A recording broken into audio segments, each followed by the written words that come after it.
자, 안녕하십니까 여러분, 홍기찬입니다. 취업 준비하기 힘드시죠? 힘든 이유가 뭘까요? 뭐 경쟁이 치열하다 뭐 이것도 있지만 기술적으로는 해야 할 게 너무 많아요. 옛날에는 뭐 학점 만들고 토익 점수 따고 자소서 내고 자소서 항목들도 뭐 성장 과정, 장점, 단점 뭐 간단했고요. 그 다음에 이제 면접 보고 붙고 뭐 이랬어요. 그런데 지금은 어때요? 지금 최근 채용 트렌드의 큰 변화 중에 하나가 직무 위주의 접근이거든요. 그러니까 직무라든가 타겟 설정, 그러니까 업계하고 기업 직무 선정하는 데 있어서 고민도 되게 많아져요. 계열사도 많고 직무도 너무나 많고요. 그럼 그들 사이에서 내가 도대체 어떤 계열사에 어떤 직무를 선택해야 될까? 이 고민이 쉽지 않거든요. 이 고민도 꼼꼼히 해야 돼요.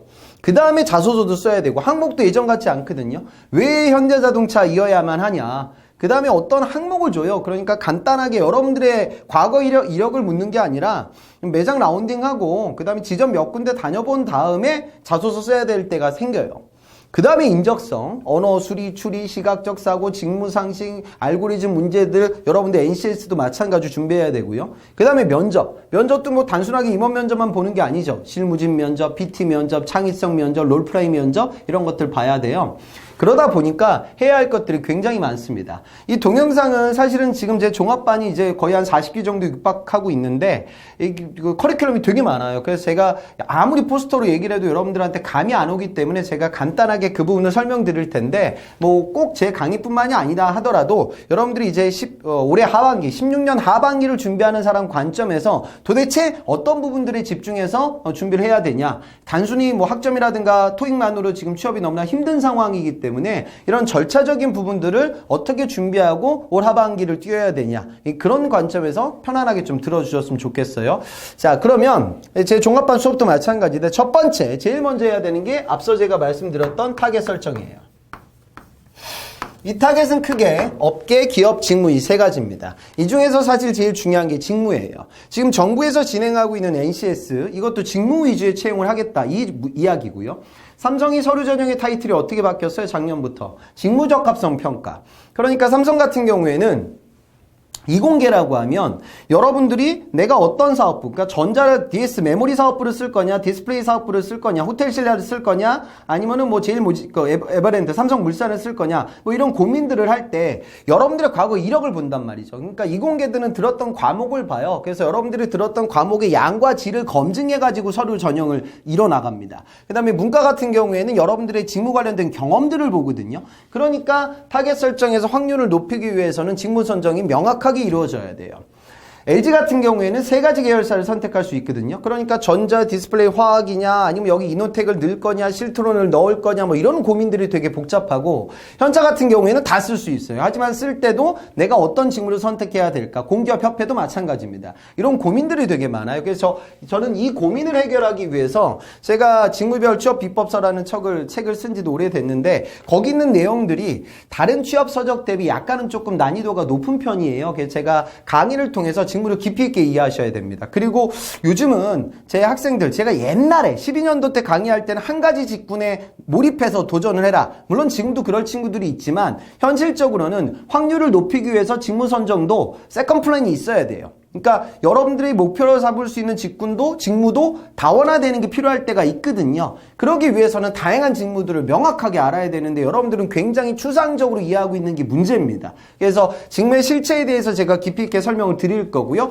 그리고 아무리 저는 이제 한 달 반 할 때도 그렇고 종합반 할 때도 그렇고 백날 떠들어 봐야 여러분들 고집들을 꺾지 않아요. 그래서 1대1 오프라인 스캔 미팅을 따로 합니다. 그래서 그 미팅을 통해서 여러분들의 타겟, 업계, 기업, 직무를 선정하는 작업, 그리고 자소서 구조화시키는 작업, 에피소드 잡는 작업까지 같이 진행을 하고 있습니다. 이게 취업의 첫 번째 스텝이에요. 그래서 이것을 통해서 직무를 이해하고 여러분들의 목표를 선정하는 작업을 진행할 겁니다.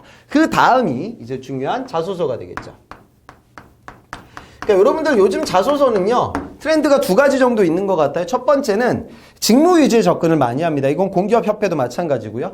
두 번째는 앞서 제가 얘기했던 어떤 과제 성격의 자소서 항목들이 있어요. 그러니까 그런 부분들에 대한 적응이 굉장히 어렵기 때문에 제가 각 항목별로 자소서를 어떻게 기재해야 되는지도 말씀을 드릴 거고요. 첨삭도 이루어질 겁니다. 그래서 꾸준히 이 12주라는 긴 시간 동안 강의가 이어지는데 그거 끝난 다음에도 제가 피드백을 좀 드릴 거고요. 저하고 미팅을 했기 때문에 제가 여러분들의 개인 이력을 어느 정도 알고 있거든요. 그래서 그래서 그런 부분들 활용해가지고 자소서를 지속적으로 업데이트 시키는 작업. 그리고 제가 옛날에는 자소서 그냥 제로 베이스에서 백지 상태에서 처음서부터 꼼꼼하게 새로 써라 이렇게 얘기를 했는데, 물론 그런 전략도 필요해요. 하지만 경우에 따라서는 자소서를 많이 작성하기가, 양산하기가 어렵거든요. 그래서 구조를 좀 잡을 거예요. 그래서 여러 가지 자소서를 쓸 때 여러분들 핵심적으로 이야기할 수 있는 소재거리들을 다운화시킬 겁니다. 그 작업을 진행할 거고요. 그 다음에 이제 여러분들이 이제 힘들어하는 인적성 시험이죠.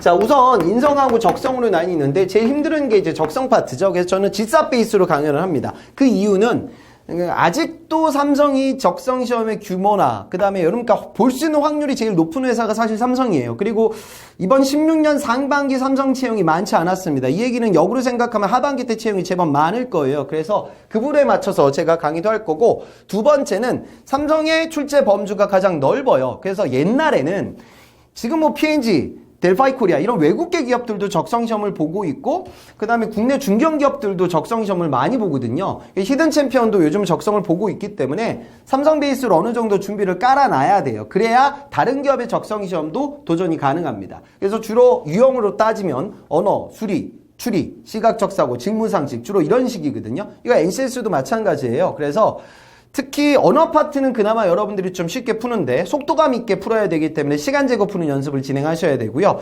수리 같은 경우에는 두 부류는 아닙니다. 첫 번째가 방정식, 이런 거 틀리면 안 돼요. 그러니까 맨날 나오는 게 똑같거든요. 속도 문제, 농도 문제, 일률 문제, 진감 문제, 뭐 이런 부분들은 여러분들 너무 어려워하는 분들은 뭐 인수문해 같은 거 시켜가지고 굉장히 어려운 2차 방정식을 풀어봐라 이런 문제가 나오고 있지는 않아요. 그러니까 항상 중학교 수준의 문제, 그러니까 제 학생들을 보면 인적성 시험을 잘 합격하는 아이들의 특징은 머리가 좋아서라기보다, 물론 그런 친구들도 일부 있겠지만 핵심은 좀 과외 아르바이트 오래 했던 친구들이 잘 붙거든요. 이 소리는 무슨 소리냐, 역으로 생각하면 여러분들한테 어려운 게 아니라 까먹으시는 거예요. 그래서 강의를 통해서 기본적인 방정식 구조, 그 다음에 표를 통해서 풀면 좀 쉽게 풀릴 수 있으니까 그런 부분도 제가 말씀드리도록 하겠습니다. 그리고 자료 해석 같은 경우에는 지금 NCS 자원 배분도 그렇고요. 유형이 두 가지인데 그래프 문제가 요즘 좀 많이 나오는 편이고요. 어려워진 측면은 표나 그래프에 보이지 않는 값을 물어볼 때가 있어요. 그러니까 이것도 간단한 나눗셈 문제니까 그런 풀이 기법에 대해서 제가 말씀드릴 겁니다. 그 다음에 추리 파트. 추리 파트는 우선 3단 논법, 명제 뭐 이런 것들은 올섬, 삼성 같은 경우에는 모든 어떤 뭐 이런 식으로 문제가 많이 출제되거든요. 그래서 어느 정도는 풀이 기법이 있어요. 저도 예전에 사트를 봤지만 지금 이제 G사스로 이름이 바뀌었죠. 제가 좀 삼성 취업할 때는 그 문제집이 없었어요. 그래서 여러분들 진짜 여러분들 갖고 있었던 IQ 테스트의 문제였는데 요즘은 다들 너무 연습을 많이 하거든요. 그러니까 어느 정도 문제 패턴을 눈에 발라놓고 손에 익혀두셔야 돼요. 추리는 눈으로 푸시는 게 아닙니다. 손으로 푸시는 거예요. 그러니까 뭐 2층에 누가 있고 3층에 누가 있고 5층에 누가 있네. 이거 뭐지? 이렇게 느끼고 있으면 절대 정해진 시간에 풀기가 어렵습니다. 그래서 여러분들 빠르게 도식화시킬 수 있는 기법에 대해서 제가 말씀을 드릴 거예요. 그 다음에 이제 시각적 사고. 시각적 사고는 삼성 같은 경우에는 쉬워요. 그런데 이번 상반기도 되게 쉽게 나왔거든요. 유형이 되게 많아요. 9가지 정도 유형으로 출제가 되고요. LG 같은 경우에는 제가 LG 서적도 문제 내고 그러고 있는데 현대나 LG 같은 경우에는 난이도가 어려워요. 그래서 알고리즘 시계, 그러니까 어떤 지금 뭐 바코드 문제, 시계 문제, 그다음 체스판 문제 뭐 이런 유형들을 보면, 그러니까 알고리즘을 통해서 여러분들이 유형을 익히고 그 다음에 접근해봐라 뭐 이런 식의 문제가 출제되고 있거든요. 그래서 여러 가지 유형들을 다 한번 제가 다뤄보겠습니다. 어떤 문제는 정확하게 풀이 기법이 있어요. 그러니까 뭐 전개도 문제 이런 것들은 빤하거든요. 그러니까 뭐 블럭 몇 개 빠지고 남아있는 블럭 찾아라 이런 건 쉬워요. 그런데 좀 어려운 문제들도 있어요. 하지만 눈에 바르는 작업들은 꼭 진행을 하셔야 되니까 그런 파트에서 이해를 하시면 될 것 같아요. 그 다음에 이제 직무상식. 직무상식은 크게 3등분됩니다. 그러니까 경제, 경영, 과학, IT, 역사.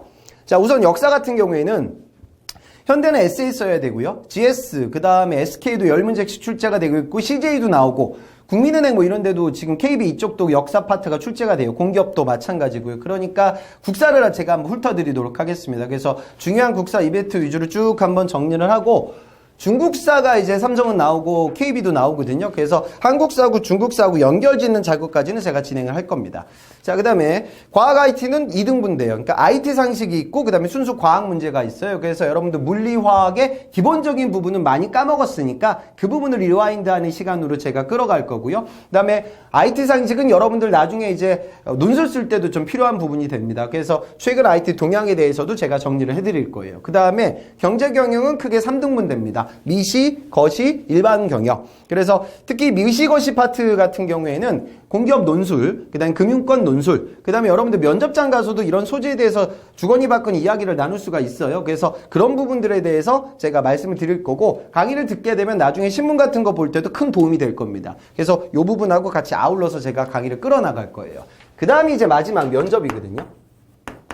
면접은 우선 직무 위주의 면접이 공기업이나 삼성이나 현대도 다 이루어지고 있고요. 꼬리물기 질문이 많아져요. 그래서 여러분들이 이력을 정리하는 작업도 저하고 같이 진행을 할 거고요. 그 다음에 PT 면접. PT 면접은 좀 직무 관련된 지식을 묻습니다. 그러니까 기계공학 전공했던 친구들한테는 간단한 냉장고 구조도 같은 걸 준 다음에 지금 이 상황에서 소음 특성이 너무 많이 나오고 있는데 이 부분을 개선하기 위한 아이디어를 개진해봐라 뭐 이런 것들이 나오고요. 그 다음에 영업 마케팅 쓰는 친구들은 시장 데이터 같은 걸 줘요. 이 시장의 세대, 소득 수준, 연령 어떻게 분포되어져 있는데 들어갈 수 있는 모바일 페이먼트와 관련된 마케팅 커뮤니케이션 전략을 짜봐라 뭐 이런 것들이 출제되고 있거든요. 그래서 그 부분에 대해서 제가 직무 강의 때도 같이 연결 지을 텐데 저는 분석 툴을 굉장히 강조합니다. 그 면접장에서 말도 못하게 좋은 아이디어를 개진하는 친구들은 그다지 많지 않아요. 그러니까 마케팅, 기획, 식스시그마, 품질관리 뭐 이런 데서 쓰는 도표나 다이어그램, 분석 기법 이런 것들을 활용하게 되면 PT의 격이 올라가고 접근이 쉬워집니다. 그래서 저는 그 부분에 초점을 맞춰서 PT 강의를 진행을 하고 시뮬레이션도 기출 위주로 진행을 해보도록 하겠습니다. 그 다음에 삼성의 창의성 면접. 이게 아마 다른 기업들에도 이제 확대 적용이 많이 될 텐데요. 그러니까 뭐 이런 것들 나와요. 뭐 2025년 지구상에서 보복운전이 사라졌다. 그 이유를 논해봐라. 뭐 이런 것들 나오고요. 문과들은 자 요즘 유통업체들이 PB 상품을 많이 출시해가지고 가격 경쟁력을 확보하는 긍정적 요인이 있어. 그런데 부정적 요인은 배송이 너무나 중요해졌기 때문에 이걸 외주에 맡기는 게 아니라 독자적으로 운영해야 돼. 그러다 보면 돈이 많이 들어. 이 두 가지 상황을 수렴해서 너의 비즈니스 아이디어를 개진해봐라. 뭐 이런 거 나와요. 좀 어렵죠. 그러니까 이런 것들도 분석 기법들을 좀 활용해가지고 접근할 수 있는 방법론을 설명드릴 겁니다. 그 다음에 지금 CJ나 금융권에서 진행되는 롤플레이 면접, 현대 쪽 이런 것들을 진행을 하는데요. 롤플레이 면접은 기출을 두고 똑같이 시간 재면서 여러분들이 그 회의실에 들어와서 어떠한 역할, 어떠한 스킬로 발언을 해야 되는지 그 부분에 대해서 시뮬레이션 하는 시간을 가질 거예요. 그 다음에 마지막 시간 때는 저하고 모의 면접도 볼 겁니다. 그리고 제일 마지막 시간 때는 지사 베이스로 모의고사도 볼 거고요. 그 다음에 시험 결과도 여러분들하고 공유하고 성적표도 제가 발송을 해드리고 있습니다.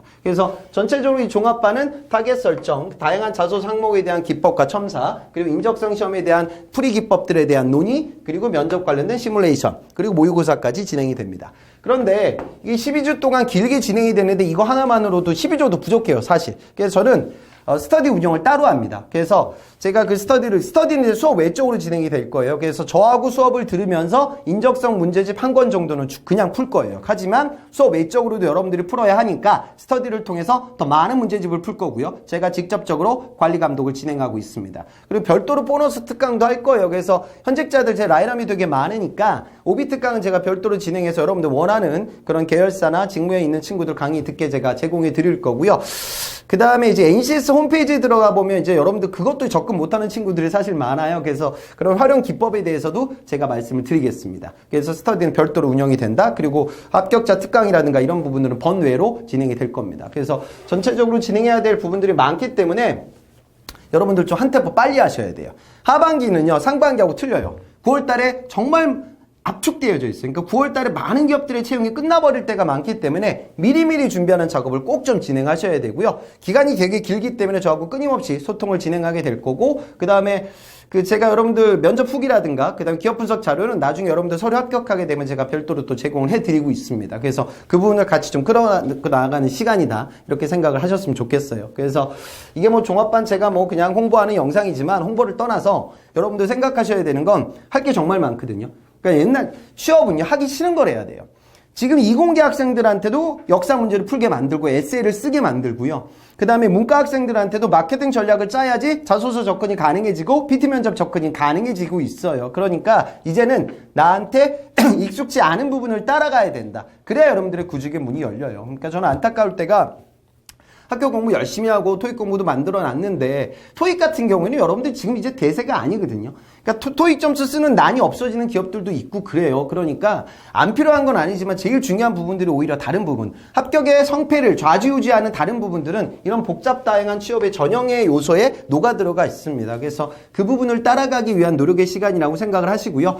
15년, 이번 16년 하반기 같은 경우에는 삼성 채용도 늘어날 것 같고 금융권은 또 하반기 때 많이 몰리고요. 그다음에 건설업이라든가 또 공기업 채용도 계속 지속적으로 늘어날 거예요. 그래서 여러분들 하반기가 좀 많이 뽑으니까 좀 한 템포 빠르게 준비하는 시간이 됐으면 좋겠고, 힘든 시간이지만 시간 배분을 잘 하셔야 돼요. 그러니까 여러분 병렬로 플랜을 짜야지 토익 점수 뭐 이번 달까지 만들고 다음 달에 뭐 하고 이러면 전체적으로 다 무너집니다. 그래서 패러럴하게 병렬리로 이렇게 쭉 끌어가면서 16년 하반기 시즌을 대비하셨으면 좋겠습니다. 그러면 여러분들이 좀 건승을 기원하고요. 너무 힘든 상황이지만 좌절하지 마시고, 막연한 두려움 때문에 안 하시는 분들이 이 바닥에 너무 많은 것 같아요. 그래서 정진하는 그런 좀 대비의 시간이 됐으면 좋겠습니다. 이상 홍기찬이었습니다.